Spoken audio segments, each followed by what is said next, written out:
right, so I'm going to read the next verse because they're together, and then we'll read by the word synonyms. Avapurduravapam te hasadvir vishyatmabihi vidhuta kalmashastanam virajanatmanaivahi. Tat, that. Dhyana, positive meditation. Utriktaya, being freed from. Bhaktya, by a devotional attitude. Vishuddha, purified. Vishanaha, by intelligence. Pare, unto the transcendence. Tasmin, in that. Narayana, the personality of Godhead Sri Krishna. Pare, unto the lotus feet. Ekanta Matayaha, of those who are fixed in the Supreme, who is one.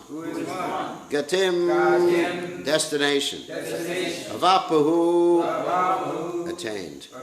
Duravapam, very difficult to obtain. Te, by them. Asadbihi, by the materialists.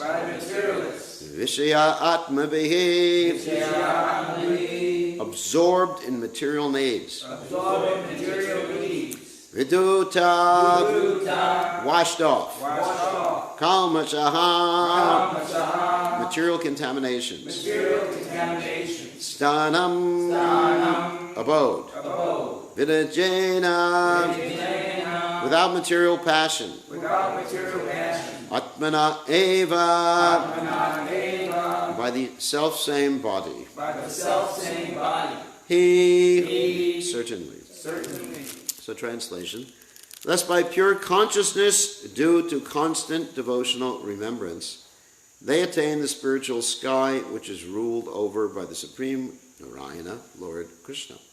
This is attained only by those who meditate upon the one Supreme Lord without deviation. This abode of the Lord Sri Krishna, known as Goloka Vrindavan, cannot be attained by persons who are absorbed in the material conception of life.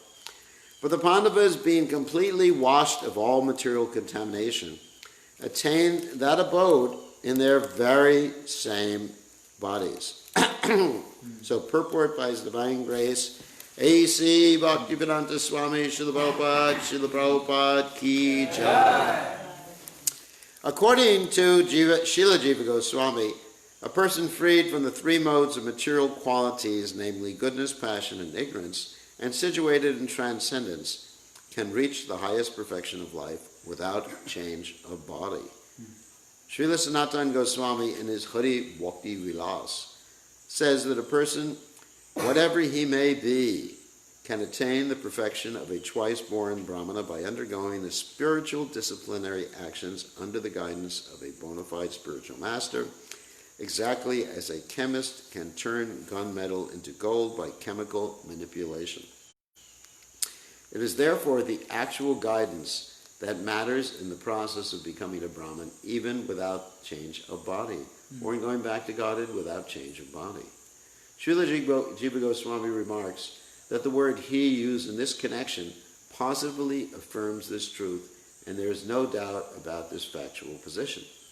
The Bhagavad Gita in the 14th chapter, text 26, also affirms this statement of Srila Jiva Goswami when the Lord says that anyone who executes devotional service systematically without deviation can attain the perfection of Brahman by surpassing the contamination of the three modes of material nature, and when the Brahman perfection is still more advanced by the self-same execution of devotional service, there is no doubt at all that one can attain the supreme spiritual planet, Goloka Vrindavan, without change of body, as we have already discussed in connection with the Lord's returning to his abode without a change of body.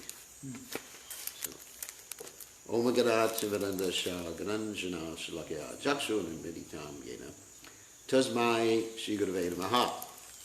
So, just several things I want to clear out. When Prabhupada says, without a change of body, and Krishna says, without a change of body, there's a transformation of the body.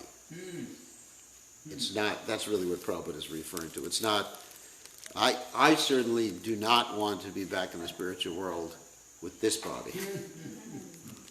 But, Krishna arranges, the body, as they say, morph. Everyone's familiar with that word, morph, transformation, like that. Because basically it's understood that Krishna's energy is one. And this is very interesting. This is called Shakti Parinam, actually. It's interesting in regard to our whole philosophy, our whole Siddhanta in Krishna consciousness. Shakti Parinam means Krishna has Shaktis. Of course, Krishna, Vishnu Shakti Para, Prokta, Kshetragya Kirtata Para, Avidya Karma Sanganya Tritir Shakti. Basically, there's three different categories of Shaktis. Vishnu Shakti Para Prokta, the spiritual energy. Kshetragya Kirtata Para, that's us. We're known as Kshetragya, that means the knower of the field. Krishna is also the knower of the field. But in this particular context, we are Tatashta Shakti. Tatashta, let me describe the word Tatashta. It's very interesting. Bhaktivinoda Thakur describes Tatashta not as a specific location like some people might describe it, but he describes it like the delineation when you're going to the ocean between the shore and the ocean. It's a line, but it's not really existing because either you're in the shore or the ocean. But it's the division between the shore and the ocean. Do you understand that? Mm-hmm. And sometimes the ocean, because of the tide, envelops or washes over more of the shore, and sometimes the ocean goes back, when the tide changes. So it's like us. That sometimes we become enveloped by the material energy, and sometimes we become free from the material energy through the process of bhakti, of course. So anyway, so the Tatashta Shakti, so there's three Shaktis, the internal potency, the Tatashta Shakti, which is us, and then also Avidya Karma Sanganya, which means ignorant activities Shakti. That means this material world. You got it.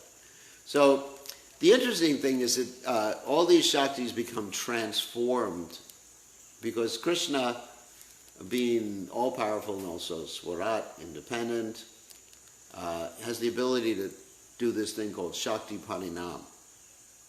Shakti Parinam means to transform Shakti, which is really interesting. Just like we see, of course, that the Adi Shakti is Srimati Radharani, and Srimati Radharani expands as the gopis, the 8 principal gopis, and the other gopis, the Shaktis, and then expands as the wives of Krishna in Dwarka, and then the Lakshmis, and then you have the further expansion of Durga within this material world, which is really interesting. We were talking about this with a devotee the other day. He said it's described that Lord Brahma creates Saraswati, yet he gets married to her. And then I said, no, that's not true. Because Lord Brahma creates, manifests one of the Saraswatis, the goddess of fortune. And that Saraswati manifests or marries Lord Vishnu, and there's another Saraswati that marries an expansion of that Saraswati who marries Lord Brahma. So there's all these expansions of expansions of expansions of expansions. And here, we're talking about the Pandavas.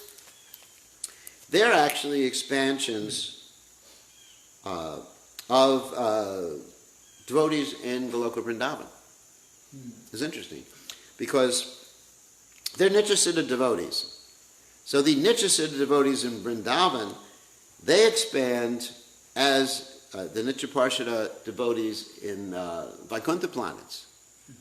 And they expand as the demigods. This is described in the Brihad Bhagavatamrita, in case you're interested.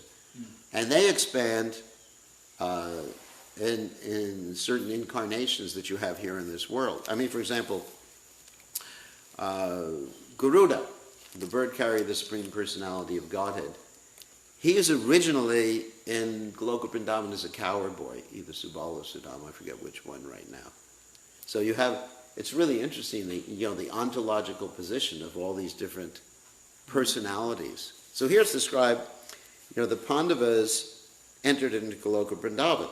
So generally we hear that the Pandavas, their relationship is with Krishna in Hastinapur and, Dwarka, which is in the same mood of Goloka Vrindavan. But we understand that they're expansions, when the Pandavas appear on earth, they're expansions of the original personalities in Goloka Vrindavan.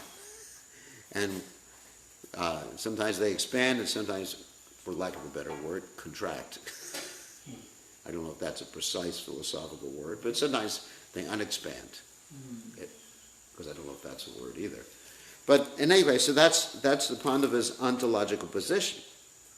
They're eternal associates of the Supreme Personality of Godhead. So anyway, getting back to this principle of Shakti Parinam. I hope I don't get too technical about this transformation of Shakti. The impersonalists,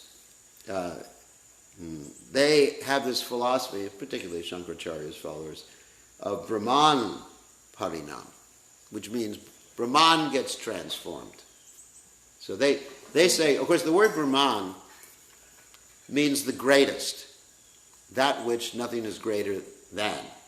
So Shankaracharya posits, or speculates, or it's his duty anyway, serving the Supreme Lord as an incarnation of Lord Shiva. He posits that Brahman is everything, Sarvakal idam Brahma, and Brahman gets transformed into all this variety that we see here. But ultimately everything is Brahman. But the problem with that philosophy of Brahman being transformed is that when you say Brahman is transformed, that means something else must be stronger than Brahman to have transformed Brahman. So that's the problem with Shankaracharya's philosophy. Another variety of that is that Brahman falls into illusion. That's called vivarta. That's another technical word. Brahman vivarta. That somehow or other Brahman is the greatest, but here I am, I'm Brahman, I'm God, I'm everything, whatever. And I fell into illusion. But then it's a similar problem with that particular philosophy, because then something must be greater than the Brahman to put it into illusion or to transform it. You understand? This is the problem with Mayavadi philosophy. Mayavadi philosophy is different than Nirvishesha. Nirvishesha is something different. Nirvishesha means without variety. And Shunyavadi is even different than that. Shunyavadi is Buddhist philosophy. Void. Ultimately, everything's void. Anyway, not the philosophy that Lord Buddha taught, incidentally. That's a philosophy that many of his followers are teaching nowadays, have taught, and they don't follow Lord Buddha. So anyway, our philosophy is Shakti Parinam. Does everyone remember that? Shakti Parinam. That Krishna's Shaktis get transformed. Parinam, yeah. Pari, P-A-R-I, like Parijata, N-A-M. Shakti Parinam. So, anyway, just a little background like that. So, anyway, so Krishna, getting back to the point, so Krishna can transform this body of flesh and blood into something that's described as Ashnaviram. That means no veins. He can transform it into something beautiful, wonderful, ecstatic. I'm waiting for it to happen. So it hasn't happened yet. This body still aches and pains. And, recently I had operations on my spiritual body. Had to go to the hospital, have a hernia operation on my spiritual transformed body. No, it's not a transformed body. However, on the other hand, even if a body is not transformed in that way, if the body is being used to serve Krishna, it may still be physical and spiritual. That's interesting too. So there's different types of transformation. One transformation would be like just morphing this whole form into something, like a cow or something in the spiritual world. Cow with glasses on it. So, and another type of transformation is just removing the coverings of the three modes of nature and transforming the object without morphing it. Does everyone understand? Sort of like prasadam. Yeah, like prasadam. It doesn't get small, but there's a spiritual quality. Or even this microphone, I'm touching the microphone. Because we're using the microphone and the microphone stand in Krishna consciousness. It's not that it gets transformed into something alive that I can talk to. Hello, microphone. But it's spiritualized, just like Prabhupada said, an iron rod being put into fire becomes like fire. In other words, there's no more three modes of nature covering this microphone, as long as I'm using it in Krishna's service. But when I stop using it in Krishna's service, let's say I go out and I do some karaoke tonight.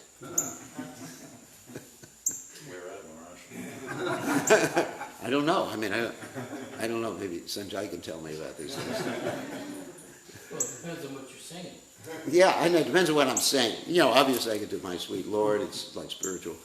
But if I'm singing, actually I was just listening to one song the other day, Mother-in-Law. It's Oh, yeah. a song about mother-in-law. I was actually training up a devotee how to relate to his mother-in-law. So that song, don't remember the song, it's Monday. So now it's in my head. I know. For the rest of the day. Sorry about that. So that would, then this microphone would be covered by the three modes of nature again. It's interesting. It's interesting. Just like let's say we have this temple, and somehow or other in the future, the demons take over the property and we move the deities to some other place. The temple would merge back into Kunta, into the material world. Right? I mean, this is definitely marble on the floor. It hasn't become it's not Chintamani. And the trees out there are not Kalpavrikshas. They haven't become transformed like that. Of course, if one has spiritual vision, you will see like that in the holy Dham. Like if you go into Vrindavan and you have material vision, which then you see the covering of Yogamaya, which Prabhupada said. And if you have spiritual vision, you see what's happening really underneath. All the trees are spiritual. But you have, like Prabhupada said, if you have material vision, you look at the deities. I mean, let's say you're a demon. What demon? You're not a member of Gaudiya Vaishnava or a devotee of God. Then you have to see stone. Prabhupada said that. Yayatamam prapajante tam sadaiva bhajamyaham. As you approach Krishna, I mean, Krishna is there, but you're covered. You won't see him. Like people go to Goloka Vrindavan and they just see the pigs and the monkeys and all that other, and the stool running in the streets and everything like that, and that's all they see. So it's a question that you have to have the spiritual vision to see. So anyway, getting back to the point of transformation. So this microphone now is not covered by the modes of nature. So therefore, I don't get contaminated by touching it. But if I touch something, come in contact with something, particularly the eating process, then I can get contaminated. Karnam guna sangasha sadasajja majonishu. I can get contaminated by the modes of nature. Let's say if I go out, that's why Prabhupada was very strict about where the devotees would eat. Prabhupada, don't eat in restaurants. Well, of course, you could eat in the restaurant, Hare Krishna restaurant here. That's all right. But he said, don't eat it in restaurants because if you eat food cooked by non-devotees, what? Your mind becomes wicked. Everybody's heard that particular quote before. And of course, devotees nowadays, of course, they don't take it that so seriously. They think, well, we'll just go to McDonald's and order a salad or the French fries. Most of them try to go to something more good. Well, I've seen devotees go to McDonald's and get the salad or go into Pizza Hut and whatever. But this consciousness, the consciousness, especially Krishna consciousness, changes the structure of matter. I mean, there's a transformation there.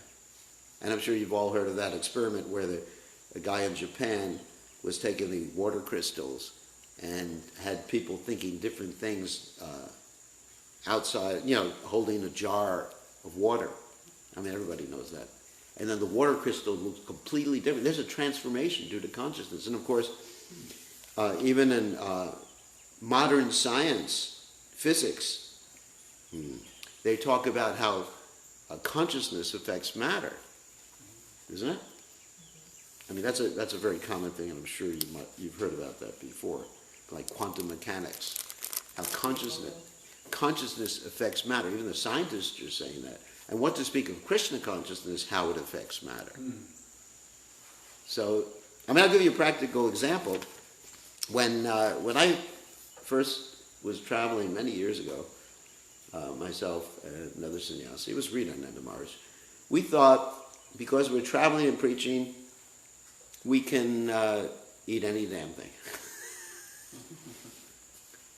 Actually, Prabhupada said, my disciples will eat any damn thing. So we were just following Prabhupada's instructions.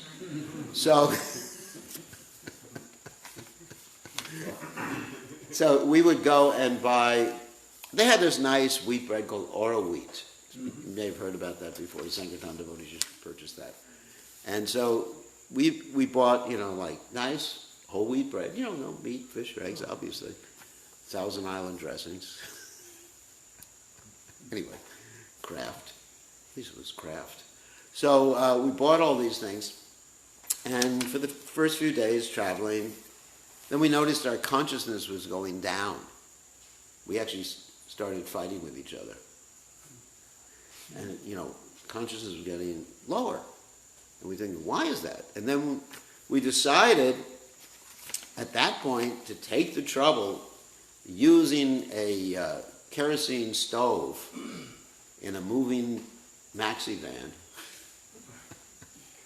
I can't tell you how much anxiety I was in, because he was driving, and he's probably the most sporadic driver imaginable. So driving, going around corners, using a maxi van, and using the wheel well to roll rotis on, chapatis on, in the back, because in the back you actually get more rocking than you do in the front. So, and carry, it was dangerous. So I remember doing that, but our consciousness went up. Of course, we almost died from the explosion, but anyway, that's another issue. But no, we didn't. Fortunately, Krishna saved us. So, but the consciousness went up because we were eating food cooked by devotees, or aspiring devotees, me. And so matter really gets affected and transformed. It's really a fact. A scientific, quantum mechanics, molecular, whatever you're talking about, it's really a fact. The consciousness, even amongst devotees, we find that when someone has a real negative attitude, it really pollutes the atmosphere, doesn't it? Like someone's real critical. You see that sometimes. Instead of looking at the glass being, like Prabhupada said, glass being half full, we say the glass is empty. Like, who's the pure devotee here in New Talavan? And you look at the positive thing, and if you emphasize the positive thing, and you make plans, of course. He who fails to plan, plans to fail. You make plans to increase things in a positive way, then things get increased. But then sometimes you get all this negative energy. And people speak. It's a fact. Sound vibration really goes right to the heart. Not only does it transform matter, but Lord Kapila states in the third canto of Bhagavatam, Satam Prasangam Mama Virya Samaro Bhavanti Hrit Karna Visaya Kata. And Prabhupada comments in that regard, there's a channel between the ear and the heart. There's a channel. I'm not talking about, some gross channel like you have. But there's a channel. That's why hearing is more important than seeing. Because your consciousness becomes directly affected by hearing something. You see something, all right, it's beautiful. But when you listen, let's say you listen to music, with the spiritual message, hopefully, and then it changes the whole consciousness. You just go, wow, I just feel so Krishna, I want to serve. And then you hear criticism, negativity, especially Vaishnava criticism. one of the qualities of Lord Chaitanya's associates is that they did not criticize Vaishnavas. They did not criticize Vaishnavas. It's mentioned in the Chaitanya Charitamrita. No matter what, they didn't criticize Vaishnavas. They might have been aware of behavior, like Lord Chaitanya Mahaprabhu, when this one devotee wasn't cleaning the Gundicha temple so well. He got a little sarcastic with him. But he didn't say, you're just useless, hopeless, get the hell out of here. He didn't say, of course, he did say that to Srivas Thakur's mother-in-law, but anyway, that's a different issue. So, he didn't criticize her, he just kicked her out because she wasn't a pure devotee. So, in other words, it's very important to be positive in our sound vibration and positive in our attitude. And then consciousness, our consciousness can change matter. And it's very important to be strict in our eating and sleeping and mating and defending. Prabhupada said that too. And it keeps everything free from the modes of nature. Brahmarpanam Brahmahavya, this is 424, in case none of you know. Brahmarpanam Brahmahavya Brahmagno Brahmanam Hutam Brahmatena Gantavyam Brahma Karma Samadhi. A famous verse. This verse is usually chanted by the group called the Brahma Kumaris. You may have heard about them before.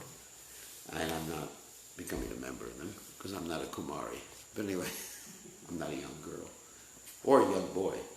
So, Brahmarpanam, Brahma Arpanam. If one makes an offering, Arpanam, Brahmahavir, and the metaphor is that just like ghee, like in an offering you make a fire sacrifice, you offer what? Ghee, right? Not olive oil.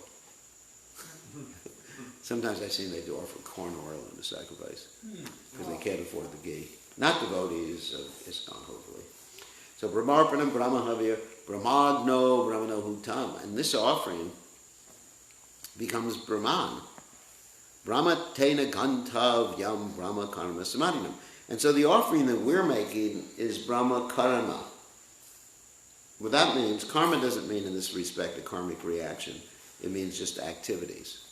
So Brahma Karma, it means activities for Brahman, which is pretty much in tune with what's going on here in the verse. It says, thus by pure consciousness due to constant devotional remembrance.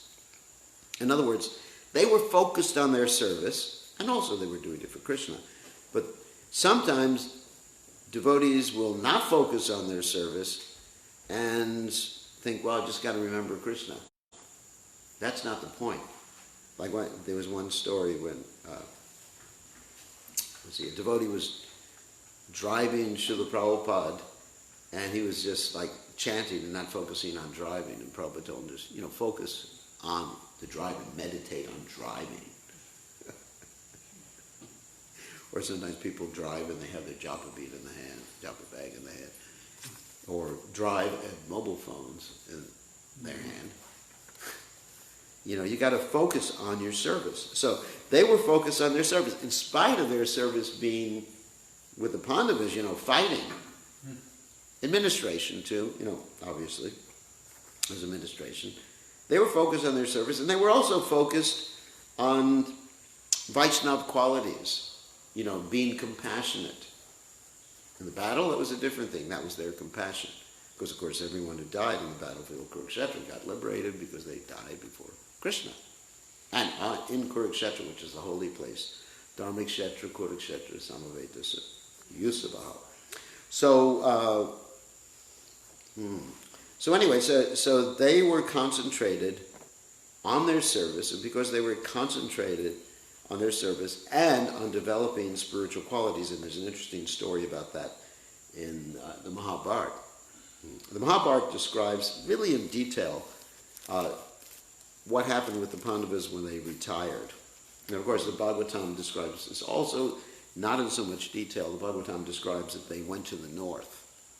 And as when they went to the north, the Mahabharata describes it, one by one, each of the Pandavas passed away. And they passed away due to some perceived fault, which is a pastime anyway. For example, Bhima passed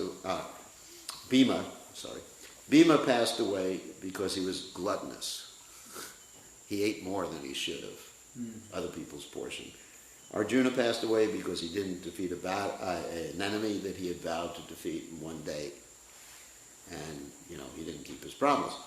And it was either Nakula or Sahdev passed away because he thought he was the most handsome guy on Earth planet. Anyway, and each of the Pandavas passed away, but then the point I'm getting to is Yudhisthira and the Vaishnava quality of compassion. So Yudhisthira was left alone, and Yudhisthira was being followed by a dog. You know that story? And Yudhisthira gets to the top of the mountain or whatever, and Indra comes down and says, time to go to heaven. This is also interesting too, because it describes in the Mahabharata that the Pandavas went to heaven, and actually there are expansions of the Pandavas in heaven. We started with the whole class talking about it. Original personalities are in the Goloka Vrindavan, and they expand by Kuntha, and they expand in heavenly planets. Remember? Talked about that just a few minutes ago. It's Kali Yuga. Anyway, so. That was yesterday. No, that was today. I know it's Kali Yuga, Manda Sumanda Vatiyo Manda Bhagyo Prajata. So anyway, so basically, so Yudhisthira gets to the top, the dog is still with him, and he's protecting the dog, taking care of the dog. And Indra comes and says, time to go to heaven.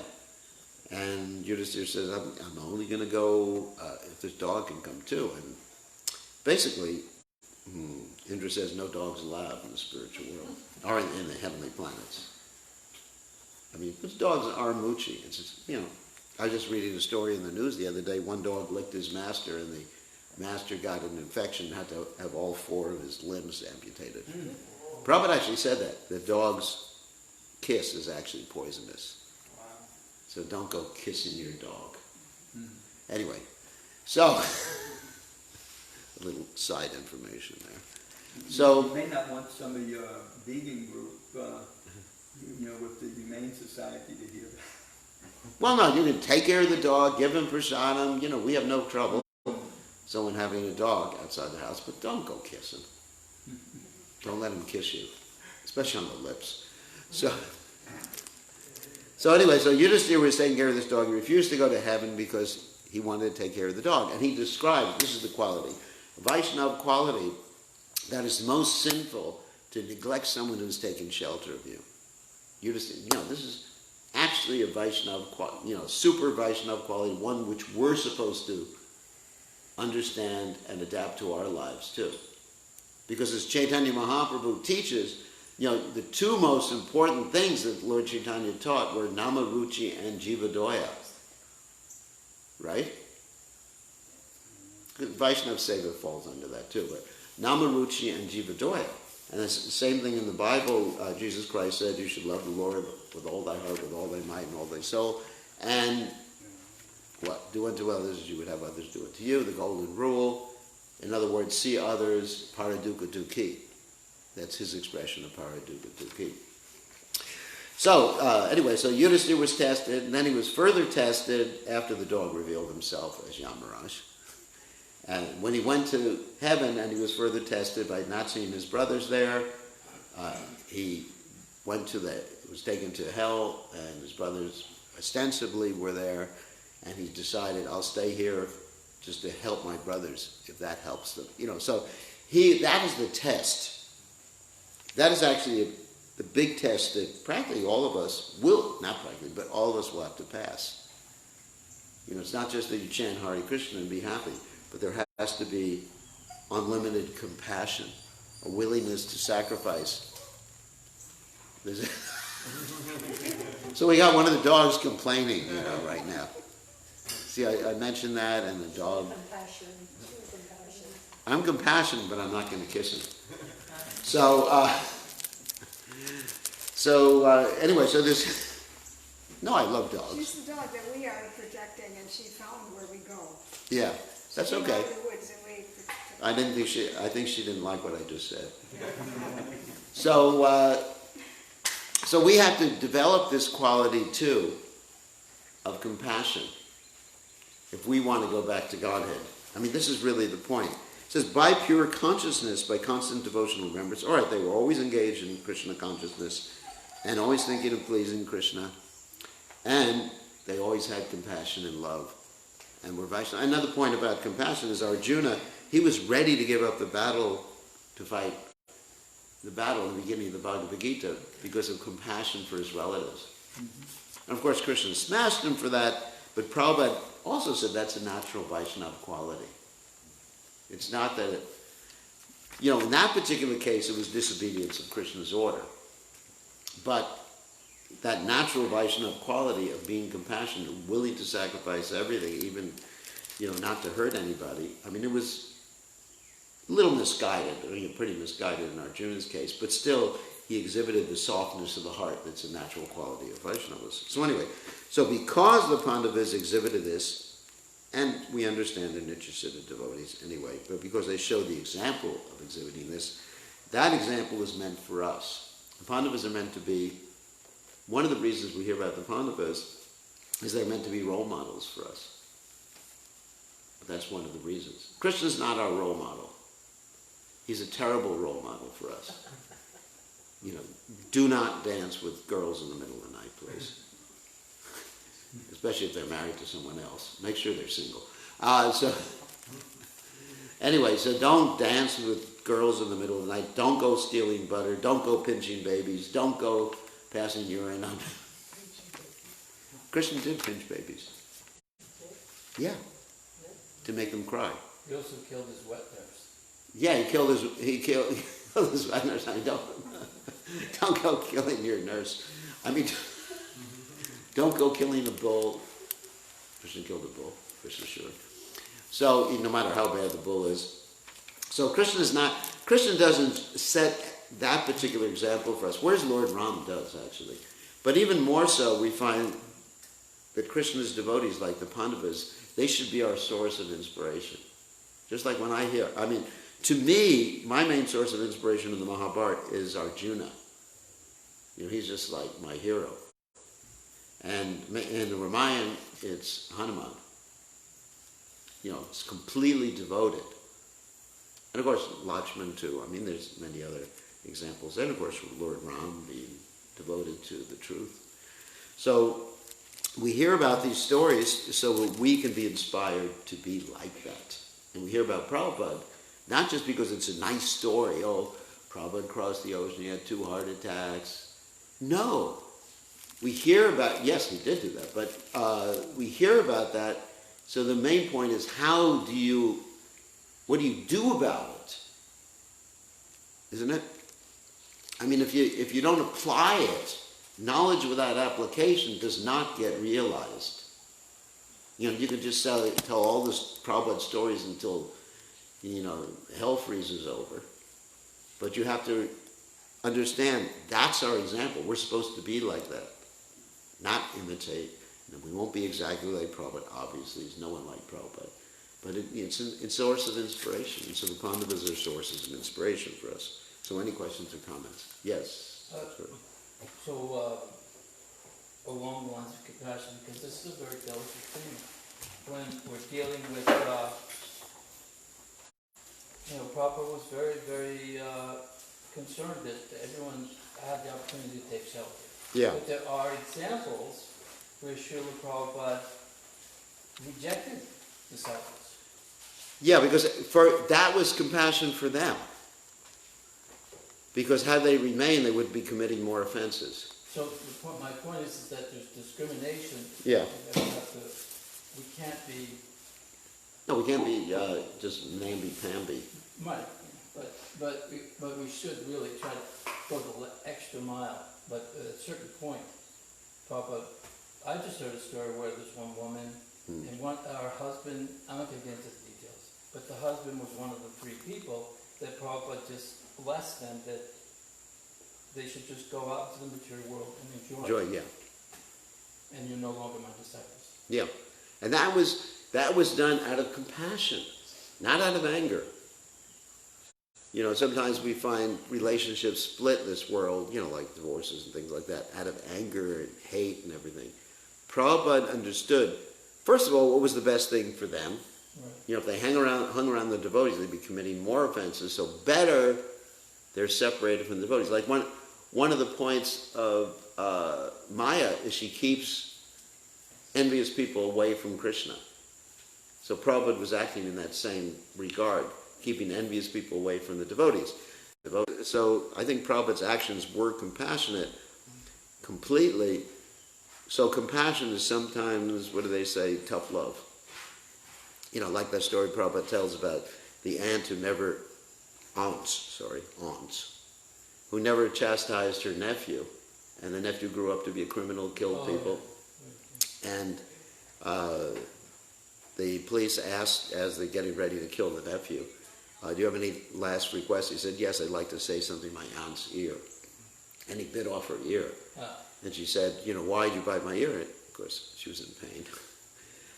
He said, because you never chastised me. So, you know, sometimes some chastisement appropriate. But we don't want to lose it. You know, lose our temper while we're chastising. So everything should be done with compassion for all parties concerned. And that requires discrimination. That's what Prabhupada had when he rejected these devotees. That was in Los Angeles. He said, yeah, actually the full thing is they said, you are a spiritual master, Prabhupada said. And Prabhupada said, they said to Prabhupada, you are a spiritual master. And Prabhupada said, you have no spiritual master. And they said, what is my duty in life? And then Prabhupada said, your duty is to go out and enjoy the material world. So, cut them off. But that was for their good benefit. So, who else? Yeah. Maharaj, earlier you were using the examples of the microphone and how Yeah. it can be Spiritualized. yes. And you were saying how when you and Ridananda Maharaj were traveling, y'all were eating oral wheat. But that oral wheat, y'all were taking, y'all were offering it, you were using it in Krishna's service to nourish your bodies to render service. Yeah. So why can't Krishna, if he can Krishnaize a microphone, why can't he Krishnaize that? He can, but Krishna did, obviously, probably Krishna didn't accept it. You know, because when Krishna accepts things, they're offered with love and devotion, cooked with love and devotion. I mean, why, it wouldn't it be just easier to buy all the food instead of maintaining cooks here in New Talavan? Wouldn't it be easier? I mean, you just go out and get some prepared foods. At the Walmart, they have prepared foods now, right? Yes. So, I mean, that would be really easy. Anyway, in an emergency, yes, it would work, but it wasn't. In other words, Krishna wanted to put us in a particular situation where we would cook things out of devotion for him.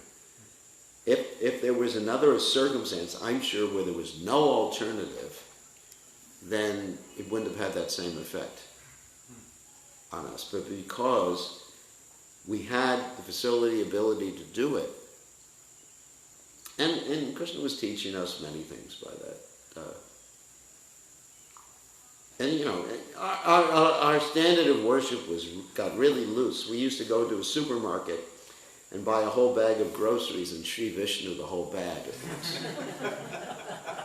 I think, you know, that's the whole scenario. It was really loose. And it got to the point where we would offer the whole supermarket. We go to the front of the supermarket and said, my dear Lord Krishna, everything is not meat, fish, or eggs. Please accept Nama Om Vishnu Padaya Krishna Krishnaya. And the whole supermarket was, I don't know if Krishna actually accepted the whole supermarket. One boy had a mantra, Om Tat Sat. Oh God, thanks a lot. I don't even know where the Sri Vishnu came from. Yeah, that was before you drank water. Yeah, but I never heard Prabhupada do it. No. Never been around for a long time. I mean, it used to be, people would say, just Sri Vishnu it. But Prabhupada, that expression, I looked up in the database and, you know, talked to devotees, and Prabhupada never said Sri Vishnu. I don't even know where it came from. Sri Vishnu. We weren't allowed to drink water until we said Shri Vishnu, Shri Vishnu, Shri Vishnu. That's why it wasn't broken. Yeah, I remember the same thing. Everything had to be Sri Vishnu, Sri Vishnu, Sri Vishnu. So one time when my mother was in the temple, I offer the water, Shiva Vishnu, Shiva Vishnu, Shiva Vishnu. That was when I was a fanatic devotee. And I spilled the water on the floor.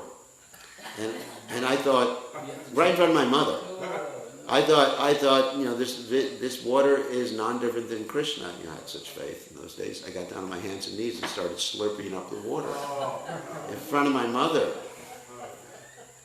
And she basically almost had a heart attack, seeing her son, you know, who she'd spent so much time, money, and energy putting through school, slurping on the floor like a pig. Anyway. Yeah. Maharaj, you were talking about how the Pandavas are actually expansions of the Ashambra, the Vrajvasi. Yes. And that we've been talking about Yudhisthira Maharaj recently. I started wondering, like, how the Lord always comes with this entourage. And like in Chaitanya Mahaprabhu's pastimes, I was wondering, who is Yudhisthira? So I looked it up, and he's actually this devotee Gopinath Patanayaka, who's the son of Bhavananda Rai, Yeah. and the brother of Ramananda Roy. Ramananda Rai, and then Vaidinath, the son is Bhima, and I forget the names of Nicol and Sade. But that just made me, like, that made me so happy that, you know, everybody's there, they're involved in the Leela, they're, you know, helping the Lord to enact his pastimes. So Yeah. Ramananda Roy's wife is Kunti. Ramananda Roy is also described as Vishaka. So he's a combined incarnation. Like Swarup Damodar is Lalita. I mean, he's combined incarnation. It gets pretty fancy. I'm an incarnation of Ravana, so. Well, you wish. You wish, because then you'd be one to jive. Oh, that's true. That's true. I'm sorry about that. Just one. Yeah. So, but on another level, like, there's several, you know, everything is Brahman. Yeah. But also, Prabhupada, like in my pour, in a walk, he was saying, Paramatma is everywhere. Yes, that's He's true. in every atom and in between every atom. That's right. Like this road we're walking. Yeah. So even if, you know, that microphone stand is being used in Maya's service, Still Paramatma's in every atom. Paramatma is everywhere. But it's covered with the modes of nature. But That's the difference. But Prabhupada was saying Paramatma. Yeah. That's, Yeah, it's covered with the modes of nature if it's used in Maya's service, but Paramatma is still in every atom. still spiritual energy. Yeah, I mean, Prabhupada, in one sense, the energy is one, you know, Sarvakaro, Idam Brahman. In one sense, everything is Brahman, but there's also transformations, Right. you know. Anyway, the Mayavadis have all these different mantras, which they call Mahavakyas, like Sarvakaro, Idam Brahma, and then Aham Brahmasmi, Tattvamasi, you know, anyway. Yeah, you'll get it. So, it's a transformation when the modes of material nature are purified on a microphone. Not purified, they've gotten rid of, there's no modes. Where there's no modes. That's a sort of transformation. What sort of transformation is it when you see like a caterpillar come out of the butterfly? That's just the modes. Yeah. So, but I'm That's just the material. I want to compare it to a soul getting rid of the material body and taking like a. Yeah, I mean that's a good metaphor, but it's completely different category. So what is that category where you transform into like a spiritual body? That's the matter regaining its original spiritual quality, as Prabhupada said. But you know the form changes because Krishna is all powerful. He can do anything with any one of his energies. His energies are actually first-class servants, so he can transform matter to spirit. Like Prabhupada gives the example, which you've all heard about. Electrician can transform electrical energy into heating or cooling. You know, you got an air conditioner, reverse cycle air conditioner, you just flip a switch, it's either heating or cooling. So why can't Krishna do that? He can transform things. With most of us, our bodies won't get transformed. Well, mine's transforming to old man. Yeah, mine's transforming too. It already has transformed. Yeah. And you know, the hair transformed out. You didn't shave up?